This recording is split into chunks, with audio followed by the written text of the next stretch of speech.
The greatest deception of our time is not political propaganda or corporate marketing, it is the lie we tell ourselves that wealth is complicated. We live in an age where information flows like water, yet men drown in confusion about the simplest principles of accumulation. They seek complexity where none exists, chase systems that promise overnight transformation, and wonder why their pockets remain empty while their minds grow heavy with contradictory advice. The truth stands naked before us. Getting rich requires neither genius nor luck, but the systematic elimination of weakness from one's character. Every poor man carries within him the seeds of his own prosperity, yet he tends them with the dedication of a gardener who plants weeds. He feeds his distractions with the same energy that could build empires, waters his excuses with the same attention that could nurture fortunes. In the grand theater of human ambition, we observe two distinct performances playing simultaneously on the same stage. The first act features the masses, stumbling through their days in a fog of digital dopamine and manufactured urgency, convinced that wealth is a mysterious force governed by forces beyond their comprehension. They speak of privilege and luck as if these were currencies that could be withdrawn from some cosmic bank, failing to recognize that fortune favors not the entitled, but the prepared. The second act reveals a smaller caste, men and women who have discovered the profound simplicity that governs material success. They move with purpose through the same world that confuses their peers, seeing opportunities where others see obstacles, building systems where others see chaos. These individuals have learned the fundamental truth that separates the wealthy from the wanting: the external world yields to those who have mastered their internal landscape. The bridge between these two realities is not built of capital or connections, but of character. The man who cannot govern his own impulses will never govern his own resources. The woman who serves her distractions serves neither her future nor her freedom. Wealth flows to those who have created the internal conditions necessary for its arrival and retention. This principle, understood by the powerful throughout history, remains hidden in plain sight. Ancient texts speak of self-mastery as the foundation of all other mastery, yet modern man seeks riches while remaining slave to his own weaknesses. He wants the fruit while poisoning the tree, desires the harvest while burning the field. The marketplace rewards clarity of vision and consistency of action. It punishes confusion and rewards focus. It enriches the disciplined and impoverishes the distracted. These are not moral judgments but mechanical realities, as predictable as gravity and as indifferent as the tide. Understanding this truth transforms the pursuit of wealth from a game of chance to an exercise in engineering. Consider the nature of distraction in our current age. Never before in human history have so many sophisticated systems been designed specifically to fragment attention and dilute focus. The architects of our digital landscape understand what the seekers of wealth have forgotten: attention is the most valuable commodity in existence. They harvest it with scientific precision while those who surrender it wonder why their own gardens remain barren. The smartphone in your pocket represents more than convenience, it represents a choice. Every notification accepted is a moment of focus surrendered. Every scroll through manufactured content is energy diverted from creation. Every hour spent consuming what others have built is an hour not invested in building what only you can create. The device that promises connection delivers isolation, the technology that promises efficiency delivers distraction, the platform that promises community delivers competition for the very attention required to build genuine prosperity. Yet the solution is not to retreat from the modern world but to navigate it with ancient wisdom. The merchant princes of Renaissance Italy faced their own era's distractions, political upheavals, religious conflicts, social pressures. Those who thrived learned to maintain focus amid chaos, to see opportunity in uncertainty, to build systems that functioned regardless of external turbulence. They understood that wealth accumulation is fundamentally about energy allocation, and energy follows attention as surely as water follows the laws of physics. The modern seeker of wealth must become an architect of his own attention. This requires recognizing that every input into consciousness is an investment either in his future prosperity or his continued mediocrity. The news he consumes, the conversations he engages in, the content he allows into his mental space all contribute to either clarity or confusion about his true objectives. Most men fill their minds with so much noise that they cannot hear their own thoughts clearly enough to form coherent strategies. Wealth creation operates on principles that remain constant across centuries and cultures. value is created through the application of focused effort to solve genuine problems. Money flows toward those who can consistently deliver solutions to recurring challenges. Markets reward innovation, efficiency, and reliability while punishing complacency, waste, and inconsistency. These truths persist whether one operates in medieval Florence or modern Silicon Valley. The man who wishes to accumulate wealth must first become intimate with these underlying principles rather than becoming distracted by their temporary manifestations. Real estate, stocks, cryptocurrencies, businesses, these are merely vehicles for applying timeless principles. The vehicle matters less than the driver's understanding of the fundamental laws that govern all wealth creation. A skilled navigator can sail any ship to any destination, an unskilled one will run aground regardless of the vessel's sophistication. This understanding transforms the entire relationship with opportunity. Instead of searching for secret formulas or insider knowledge, the wealth seeker focuses on developing the capacities that allow him to recognize and capitalize on value creation opportunities wherever they appear. Instead of chasing trends, he builds systems that generate returns regardless of temporary market fluctuations. Instead of depending on external validation, he creates internal metrics that guide decision-making with mathematical precision. The transition from scattered effort to focused action requires what ancient philosophers called death to the false self. The version of yourself that seeks entertainment over education must die. The persona that chooses comfort over growth must be abandoned. The identity that values others' opinions over objective results must be dissolved. This is not metaphorical death but practical transformation, the systematic replacement of counterproductive patterns with wealth-building behaviors. Most men resist this transformation because they mistake their weaknesses for their identity. They believe that removing their distractions would somehow diminish them, failing to recognize that these very distractions are what prevent them from becoming who they truly could be. A plant grows toward the light not by clinging to the soil but by releasing the energy required to push through it. Similarly, wealth flows toward those who release the energy currently trapped in unproductive patterns. The wealthy understand that time and attention are not renewable resources. Once spent, they cannot be recovered. This understanding creates a natural urgency around protecting and directing these resources toward their highest value activities. They become miserly with their time and generous with their money, recognizing that the first enables the acquisition of the second while the reverse leads to poverty of both. This principle extends beyond individual activities to entire life structures. The wealthy design their environments, relationships, and daily routines to minimize friction and maximize focus on wealth-generating activities. They surround themselves with people who understand and support their objectives rather than those who question or undermine them. They create physical spaces that inspire productivity rather than relaxation. They establish daily practices that strengthen their capacity for sustained effort rather than fragmenting their energy across multiple concerns. The transformation begins with acknowledging what currently consumes your attention and energy. Most people cannot accurately account for how they spend their time because they have never forced themselves to track it with precision. They underestimate the time spent on entertainment, overestimate the time invested in productive activities, and remain completely unaware of the transition time lost between different types of tasks. This ignorance makes optimization impossible. Creating an honest inventory requires tracking time allocation for at least one full week without changing behavior. Every hour must be categorized as either moving toward wealth creation or away from it. This exercise reveals the shocking truth about why most people remain poor. They spend the majority of their waking hours on activities that either maintain their current position or actively work against their stated objectives. The revelation often creates initial resistance. The mind generates justifications for why entertainment is necessary, why relaxation is deserved, why social media provides valuable information, why news consumption keeps one informed. These justifications dissolve under mathematical analysis. If wealth is the objective, then time spent on non-wealth generating activities is time spent working against your own interests. The universe does not care about your justifications, it responds only to your actions. Understanding this truth creates a natural evolution in values and priorities. Activities that once seemed essential begin to feel like obstacles. Conversations that once provided entertainment start to feel like energy drains.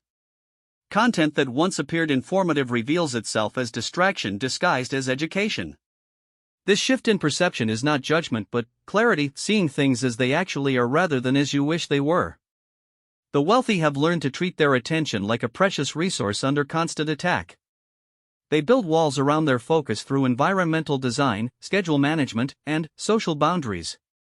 They understand that saying yes to one thing always means saying no to something else, so they become ruthless about ensuring their choices align with their objectives rather than their impulses. This ruthlessness extends to relationships. The wealthy associate primarily with others who understand and support wealth creation rather than those who question or resent it. They recognize that the people in your immediate circle largely determine your thinking patterns, and thinking patterns largely determine financial outcomes. Surrounding yourself with people who normalize poverty ensures continued poverty. Surrounding yourself with people who normalize wealth building creates natural momentum toward financial success.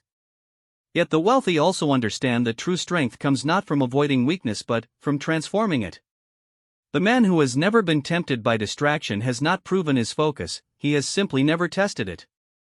The woman who has never felt the pull of immediate gratification has not demonstrated discipline, she has simply never confronted the choice. Real power emerges from consistently choosing the difficult path when easier alternatives present themselves. This understanding transforms the entire relationship with challenge and discomfort. Instead of avoiding situations that test resolve, the wealth seeker deliberately exposes himself to controlled difficulties that strengthen his capacity for delayed gratification. He practices saying no to small immediate pleasures to build the muscle required for saying yes to large future rewards. He voluntarily accepts short-term discomfort to develop tolerance for the temporary setbacks that inevitably accompany wealth building. The practice of voluntary discomfort serves multiple functions beyond character development. It reveals the difference between true needs and manufactured wants, reducing overall expenses while increasing awareness of genuine value. It builds confidence in one's ability to survive and thrive with less, eliminating the fear-based spending that keeps many people trapped in cycles of working for money rather than making money work for them. Most importantly, it creates space between stimulus and response, the gap where choice lives. Most people react to their circumstances rather than responding to them. Reaction is automatic and emotional, response is deliberate and strategic. The wealthy have trained themselves to pause between perceiving an opportunity or challenge and deciding how to engage with it. This pause allows for consideration of long-term consequences rather than immediate impulses, strategic thinking rather than emotional reaction, conscious choice rather than unconscious habit. This capacity for conscious response rather than unconscious reaction fundamentally changes the trajectory of financial outcomes. Instead of spending money to feel better, the wealthy invest money to become better. Instead of seeking immediate comfort, they choose temporary discomfort that leads to permanent improvement. Instead of reacting to market fluctuations with fear or greed, they respond with calculated decisions based on long-term strategy. The development of this response capacity requires confronting the weak self directly. Most people try to negotiate with their weaknesses, making deals and compromises that ultimately reinforce the very patterns they claim to want to change. They promise to check social media just for 5 minutes, to have just one drink, to buy just this one thing they don't really need. These negotiations train the mind that commitments are flexible and that future promises can be broken when present desires feel strong enough. The wealthy understand that weakness cannot be negotiated with, it can only be starved or fed. Every time you give in to a small weakness, you strengthen its hold on your future decisions. Every time you honor a commitment to yourself despite not feeling like it, you weaken the power of impulse over your actions. This is not about perfectionism but about directional consistency, moving steadily toward strength rather than occasionally sprinting toward it between long periods of drift. True transformation occurs through what might be called strategic violence against the weak self. This violence is not physical but psychological, the deliberate destruction of thought patterns, behavioral habits, and emotional reactions that prevent wealth accumulation. It requires looking honestly at your current life and admitting which aspects actively work against your stated objectives, then systematically eliminating or transforming them regardless of how comfortable or familiar they might be. This process often feels like dying because, in many ways, it is. The version of yourself that found identity in consumption must die for the version that finds identity in creation to emerge. The persona that sought validation through others' approval must be abandoned for the character that measures success through objective results. The identity that avoided risk and discomfort must be dissolved to allow the emergence of someone capable of building wealth despite uncertainty and temporary setbacks. The death of the weak self is not accomplished through a single dramatic gesture but through thousands of small choices made consistently over time. Each moment when you choose the productive action over the pleasant one, each instance when you honor your word to yourself despite changed feelings, each decision to face discomfort rather than avoid it contributes to the larger transformation. Like compound interest in reverse, these small choices accumulate into fundamental changes in character and capacity. Most people underestimate the cumulative power of consistent small actions because they overestimate the impact of occasional large efforts. They believe that sporadic bursts of intense effort can compensate for daily patterns of mediocrity. This belief keeps them trapped in cycles of motivation and relapse, temporary progress followed by longer periods of regression. The wealthy understand that sustainable wealth creation requires sustainable personal practices, and sustainability comes through moderation and consistency rather than extremes and intensity. This understanding leads to what might be called systematic incrementalism, the practice of making small improvements in multiple areas simultaneously rather than attempting dramatic changes in single domains. Instead of completely overhauling their entire life overnight, the wealthy gradually adjust their daily routines, spending patterns, learning habits, and social connections in ways that compound over time into substantial transformations. The power of systematic incrementalism lies in its sustainability and its ability to avoid triggering the psychological resistance that accompanies dramatic change. The mind accepts small adjustments more readily than large disruptions, allowing new patterns to establish themselves before old ones recognize the threat and attempt to reassert control. Like boiling a frog slowly, the process happens gradually enough to avoid activating defense mechanisms while still achieving complete transformation over time. Applying this principle to wealth building means identifying the smallest possible changes that move in the direction of financial improvement, then implementing them with unwavering consistency until they become automatic. This might mean saving $1 per day rather than attempting to save hundreds, reading 10 pages of wealth building content rather than trying to consume entire books, or spending 10 minutes per day on skill development rather than attempting marathon study sessions. The cumulative effect of these small changes becomes visible only over extended time periods, which is why most people abandon them before they bear fruit. They expect linear progress and visible results proportional to their effort, failing to understand that wealth accumulation follows exponential rather than linear patterns. Like planting a tree, the early phases show little visible progress above ground while extensive root development occurs below the surface. The wealthy have learned to trust the process during these invisible growth periods rather than abandoning their efforts when immediate results don't match their expectations. Understanding the exponential nature of wealth accumulation transforms the entire relationship with time and patience. Instead of seeking immediate returns on every investment of time, energy, or money, the wealthy focus on building systems that will generate increasing returns over extended periods. They plant seeds knowing that the harvest may be years in the future, and they protect those seeds from their own impatience and others' skepticism during the vulnerable germination period. This long-term perspective requires developing what might be called temporal courage, the willingness to make sacrifices in the present based on faith in future outcomes that cannot be guaranteed. Most people lack this courage because they have never developed the capacity to delay gratification for extended periods. They want immediate feedback and visible progress, so they choose strategies that provide quick emotional payoffs rather than substantial long-term results. The wealthy have learned to find satisfaction in the process of building rather than only in the outcomes of building. They derive pleasure from making good decisions, following through on commitments, and maintaining consistency in their practices regardless of immediate external results. This internal satisfaction sustains them through the inevitable periods of doubt and discouragement that accompany any significant undertaking. Developing this process-focused satisfaction requires redefining success from external validation to internal integrity. Instead of measuring progress through others' recognition or approval, the wealthy measure progress through adherence to their own standards and commitments. Instead of seeking proof of their worth through accumulation of possessions, they find worth in the discipline and consistency that make accumulation possible. This shift from external to internal measurement systems creates profound freedom from the opinions and expectations of others. When your sense of success depends on doing what you said you would do rather than on what others think about what you do, you become immune to the social pressures that keep most people trapped in patterns of consumption and display rather than accumulation and building. The freedom from others' opinions extends beyond personal satisfaction to strategic advantage. The wealthy can make decisions based on mathematical reality rather than social expectations, choose investments based on long-term value rather than current trends, and build businesses that serve genuine needs rather than temporary fashions. This objectivity creates substantial advantages in markets where most participants make emotion-based decisions influenced by crowd psychology. Understanding crowd psychology becomes essential for anyone serious about wealth accumulation because markets are fundamentally systems of mass psychology expressed through monetary transactions. When the crowd feels optimistic, prices rise beyond fundamental value. When the crowd feels pessimistic, prices fall below intrinsic worth.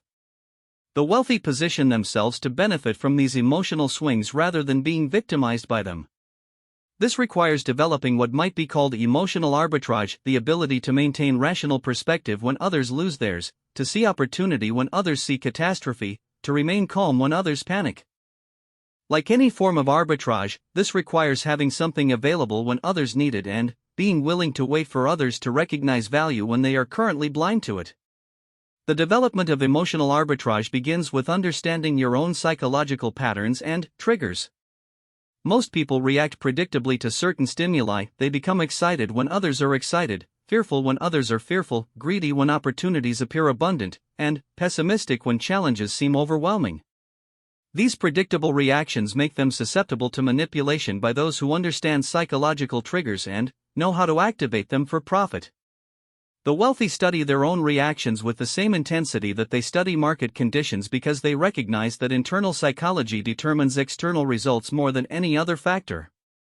They identify the specific situations, emotions, and thought patterns that historically led to poor financial decisions, then develop strategies for recognizing and responding differently when these patterns emerge in the future.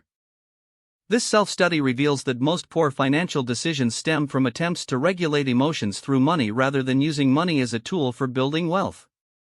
People spend money to feel better about themselves, to gain others' approval, to avoid temporary discomfort, or to maintain comfortable illusions about their status and prospects. These emotional transactions provide temporary relief but create long-term financial damage that requires even more emotional management in the future. Breaking this cycle requires developing alternative methods for emotional regulation that don't involve monetary transactions. The wealthy have learned to find security through financial reserves rather than through spending, to build confidence through competence rather than through consumption, to gain respect through achievement rather than through acquisition of status symbols. This shift from spending-based to building-based emotional regulation creates natural momentum toward wealth accumulation. When money becomes a tool for building rather than a medicine for feeling, it naturally flows toward investments and assets rather than toward expenses and liabilities. When self-worth comes from what you can create rather than what you can buy, every dollar saved becomes ammunition for future creation rather than ammunition wasted on temporary emotional relief. The transformation process accelerates when you begin to see clearly how your current patterns of thinking, feeling, and acting create your current financial results. This clarity dissolves the illusion that wealth is something that happens to people rather than something people create through consistent application of known principles. It eliminates the victim mentality that keeps people waiting for external changes to improve their circumstances rather than making internal changes that create new circumstances. Most people maintain elaborate mental structures designed to protect them from this clarity. They blame their circumstances on factors beyond their control while maintaining patterns within their control that guarantee continued poor results. They seek complex explanations for simple problems while avoiding simple solutions that would require uncomfortable changes. They invest more energy in justifying their position than in improving it. The wealthy have learned to welcome rather than resist information that reveals flaws in their current thinking or approach. They understand that accurate diagnosis is essential for effective treatment, that honest assessment is required for meaningful improvement, that facing truth directly is less painful than avoiding it indefinitely. This willingness to confront reality without defensive reactions creates rapid learning cycles that compound into substantial advantages over time. Developing this relationship with feedback and criticism requires separating your identity from your current results. When you see your financial situation as evidence of your worth as a person, any suggestion for improvement feels like a personal attack. When you see your financial situation as information about which strategies are working and which are not, suggestions for improvement become valuable data for optimization rather than threats to your self-concept. This separation of identity from results creates space for experimentation and learning without the emotional drama that usually accompanies change. You can test new approaches without needing them to work perfectly, abandon strategies that aren't producing results without seeing this as personal failure, and seek input from others without feeling defensive about your current position. The willingness to experiment and iterate becomes essential in dynamic economic environments where successful strategies must evolve as conditions change. The wealthy remain attached to their objectives while staying flexible about their methods, committed to results while remaining open to new approaches, consistent in their values while adapting their tactics to current realities. This flexibility within consistency requires developing what might be called principled adaptability, the ability to maintain core commitments while adjusting surface behaviors to maximize effectiveness under changing conditions. The principles that govern wealth creation remain constant, but their optimal application varies based on technological, social, and economic contexts that shift continuously. Understanding the difference between principles and tactics prevents the common error of abandoning sound strategies when they require temporary adaptation, while also avoiding the equally common error of persisting with obsolete tactics when underlying conditions have changed substantially.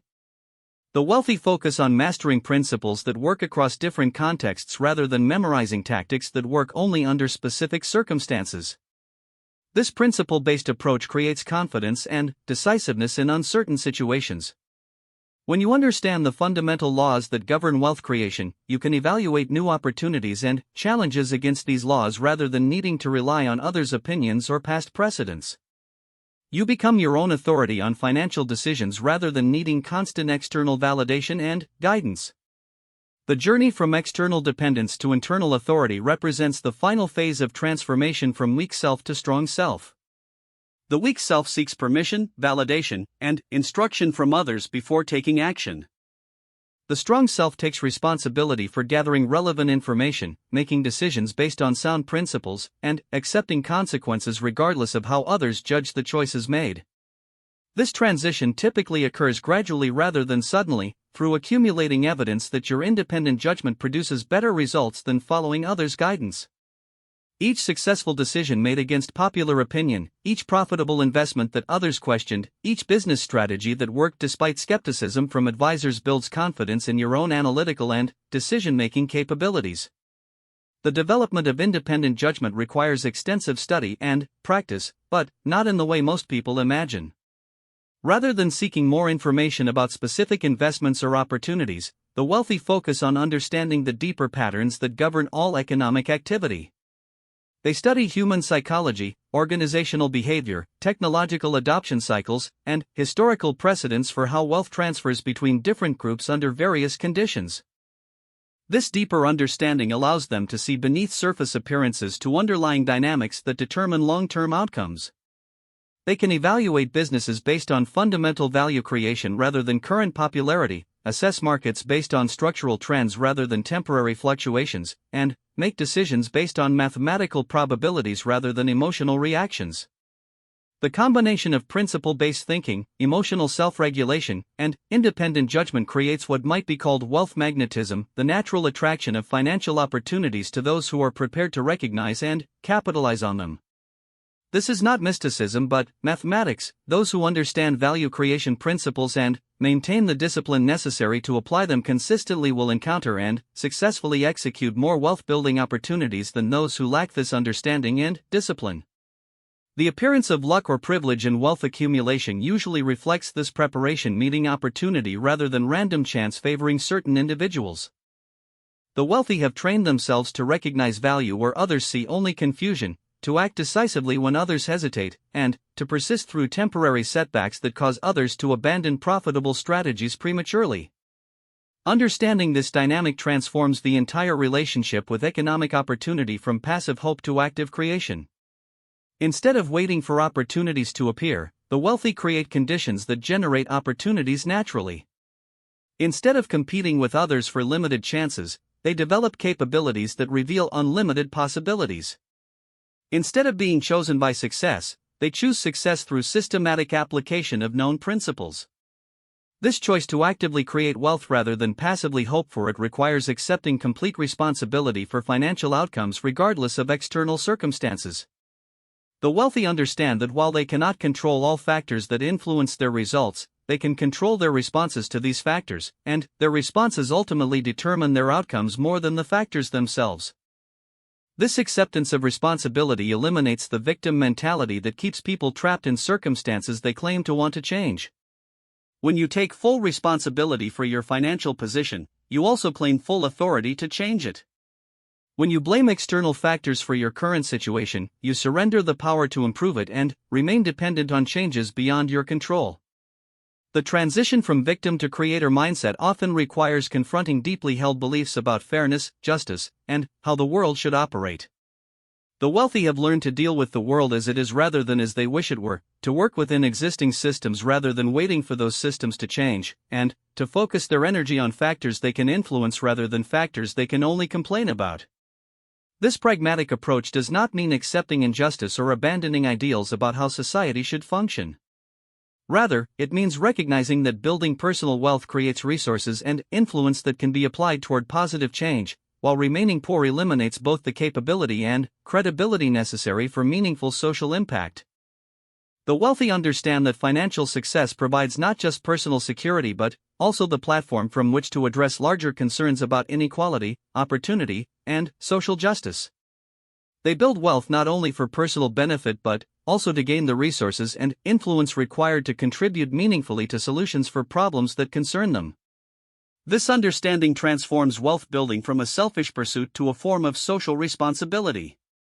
Those who have mastered wealth creation principles bear responsibility for teaching them to others, for creating opportunities that benefit their communities, and for using their resources to address challenges that affect society as a whole. The recognition of this responsibility often provides the final motivation necessary for those who have eliminated their personal weaknesses but still lack compelling reason for pursuing wealth beyond personal comfort. The realization that financial success creates capability for meaningful contribution to others' welfare and to positive social change provides purpose that transcends individual gratification. This purpose becomes essential during the inevitable periods of difficulty that accompany any significant wealth-building endeavor. When motivation based only on personal benefit fades during challenging times, commitment to serving others through your success provides the additional strength necessary for persistence through temporary setbacks and discouragement.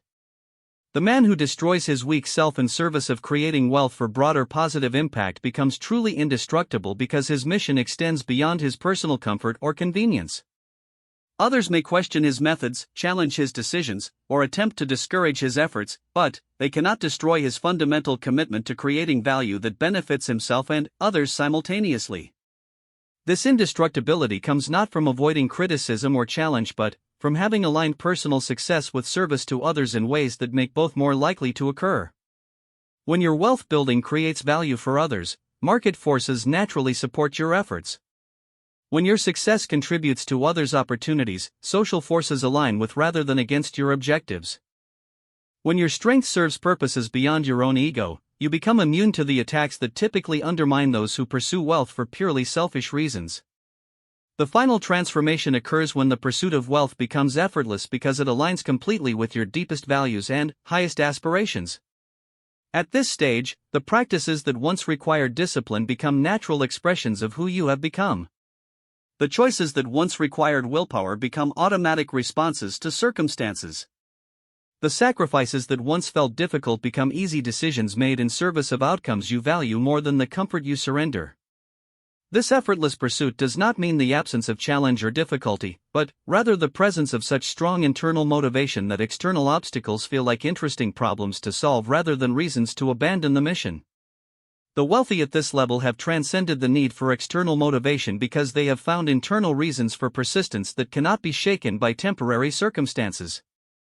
The path from distraction to focus, from weakness to strength, from poverty to wealth represents a journey of becoming rather than simply acquiring.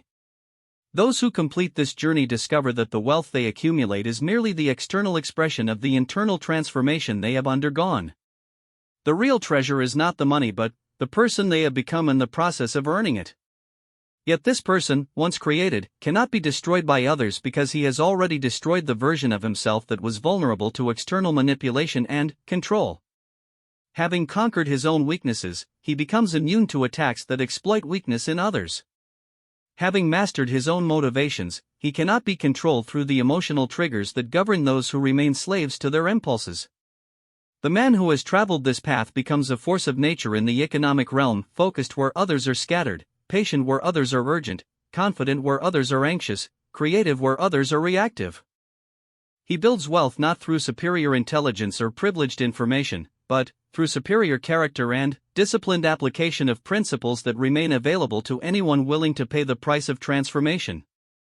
This price is not paid in money but in comfort, not in possessions but in illusions, not in status but in the false self that seeks validation through consumption rather than creation. The currency required is the willingness to become who you must be to achieve what you claim to want, rather than remaining who you are and hoping that somehow the world will change to accommodate your current limitations. The choice between these paths confronts every person who desires financial improvement. You can either change yourself to match the requirements of wealth creation, or you can remain unchanged and accept the financial limitations that accompany your current character. The wealthy have chosen transformation, the poor have chosen comfort. The strong have chosen growth, the weak have chosen familiarity. But the choice remains available in every moment.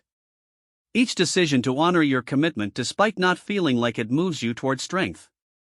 Each choice to focus despite available distractions moves you toward wealth. Each moment when you choose your future over your comfort moves you toward the life you claim to want rather than the life you currently accept. Getting rich is not hard when approached with the proper understanding and commitment. It becomes hard only when attempted with a character unsuited for the requirements of wealth creation.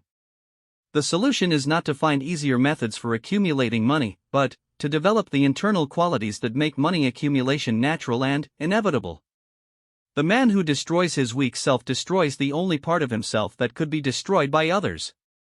What remains is indestructible because it is built on principles rather than preferences, foundations rather than fashions, truth rather than opinion.